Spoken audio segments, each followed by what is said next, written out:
चुनाव के बाद होता है दलाई लामा का चयन, सालों तक होती है खोज। जाने पूरी जानकारी। यूँ तो पूरी दुनिया में कई धर्म, संस्कृति और परंपराएं हैं, लेकिन इंसानों द्वारा बनाई गई इन तमाम रीति रिवाजों और आस्थाओं का एक ही मकसद है, और वो है मानवता, शांति और भाईचारा। भगवान गौतम बुद्ध से शुरू हुए इन्हीं धर्मों में से एक बौद्ध धर्म के अनुयायी आज पूरी दुनिया में फैले हुए हैं। बौद्ध धर्म में भगवान बुद्ध के बाद सबसे ऊंचा अगर किसी का स्थान होता है तो वो होता है दलाई लामा का। बौद्ध धर्म के अनुयायी दलाई लामा को अपने भगवान के रूप में देखते हैं। दलाई लामा तिब्बती बौद्धों के आध्यात्मिक, धार्मिक और राजनीतिक गुरु होते हैं। तिब्बती बौद्धों में दलाई लामा का चुनाव करने के लिए एक लंबी और गौरवशाली परंपरा रही है। कैसे बनते हैं दलाई लामा, क्या होती है प्रक्रिया, किसे बनाया जाता है दलाई लामा, ऐसे तमाम तरह के सवाल लोगों के जहन में हमेशा ही घूमते हैं। चलिए इन सवालों के जवाब जानते हैं। दलाई लामा लाखों लोगों की आस्था का प्रतीक। तिब्बतियों के 14वें गुरु दलाई लामा तेंजिन ग्यात्सो की उम्र और तबीयत बिगड़ने के साथ ही नए दलाई लामा के चुनाव को लेकर चर्चा का दौर तेज हो गया है।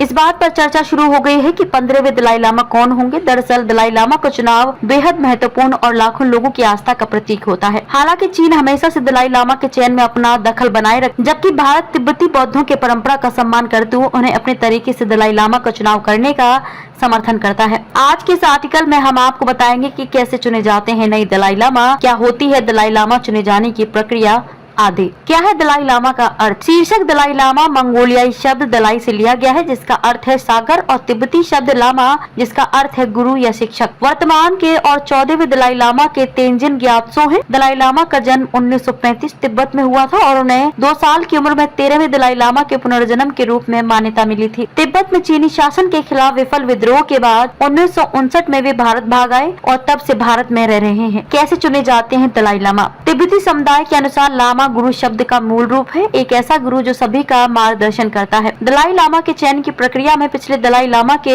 पुनर्जन्म की खोज शामिल है, जिसे स्वर्ण कलश प्रक्रिया के रूप में जाना जाता है। जब दलाई लामा की मृत्यु हो जाती है तो उनके पुनर्जन्म की खोज के लिए उच्च लामाओं की एक परिषद का गठन किया जाता है। लामा के निधन के आसपास पैदा हुए बच्चों की खोज की जाती है। कई बार यह खोज सालों तक भी चलती है। तब तक कोई स्थायी विद्वान लामा गुरु का काम संभालता है। वे अपनी खोज में उनका मार्गदर्शन करने के लिए विभिन्न चिन्हों और भविष्यवाणियों के साथ साथ दलाई लामा के स्वयं के लेखन और शिक्षाओं का परामर्श लेते हैं। वे एक ऐसे बच्चे की तलाश करते हैं जो पिछले दलाई लामा की मृत्यु के समय पैदा हुआ था।